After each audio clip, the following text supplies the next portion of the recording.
আজকে আমাদের দেশে তো এত অন্যায় অবিচার জুলুম নির্যাতন ছড়িয়ে গিয়েছে।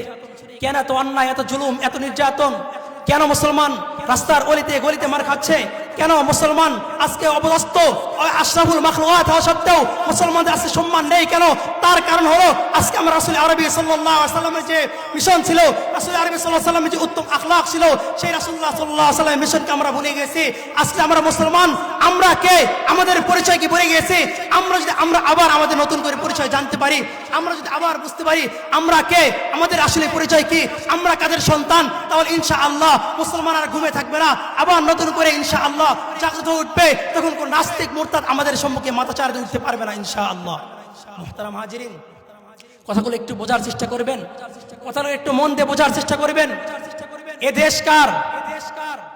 এ দেশ তো আমার, দেশ আমার জন্মভূমি, এ দেশে আমি জন্ম নিয়েছি, আপনি জন্মগ্রহণ করেছেন। আমরা মুসলমান, আমাদের মুসলমানের প্রাণী দাবি এটাই, যে জমিন যেহেতু আল্লাহ পাকের, আমরা আল্লাহর সৃষ্টি, আমরা আল্লাহর খাই, আল্লাহর পরি, আল্লাহর সবকিছু আমাদের দেওয়া, আল্লাহর সৃষ্টি আমরা, আল্লাহর সবকিছু।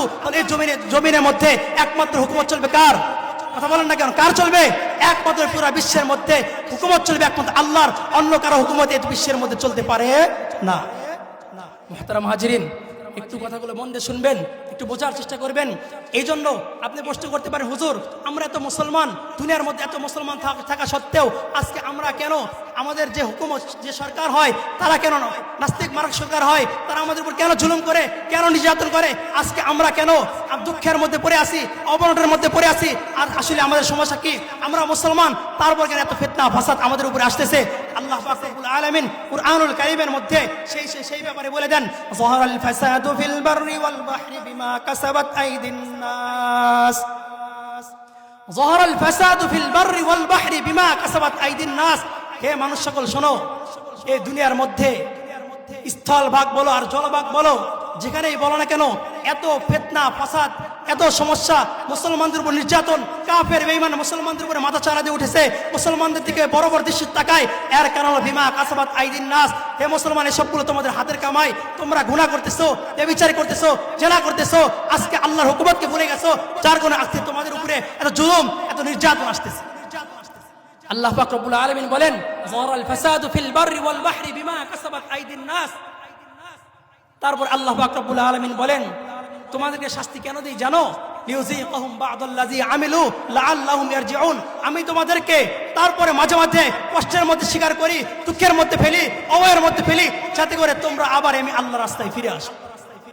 মুহতারাম হাজিরিন, যেহেতু এগুলো আমাদের হাতের কামাই, সুতরাং আমরা যদি ঠিক থাকি, জনগণ যদি ঠিক থাকে, আমাদের ইবাদত, আমাদের আমল, আমাদের নামাজ, আমাদের রোজা, আমাদের হজ, আমাদের যাকাত, আমাদের প্রত্যেক কিছু যদি আমরা ঠিক করতে পারি, তাহলে ইনশাআল্লাহ অবশ্যই আল্লাহ পাক রব্বুল আলামিনের পক্ষ থেকে আমাদেরকে এমন একজন সরকার নিযুক্ত করে দিবেন, আমাদের উপর এমন একজন ব্যক্তিকে প্রধান হিসেবে নিযুক্ত করবেন, যে জুলুম করবে না, অন্যায় করবে না, অবিচার করবে না, বেইনসাফি করবে না। সে আমাদের জনগণের খোঁজখবর রাখবে, আমাদের জনগণকে দেখাশোনা করবে।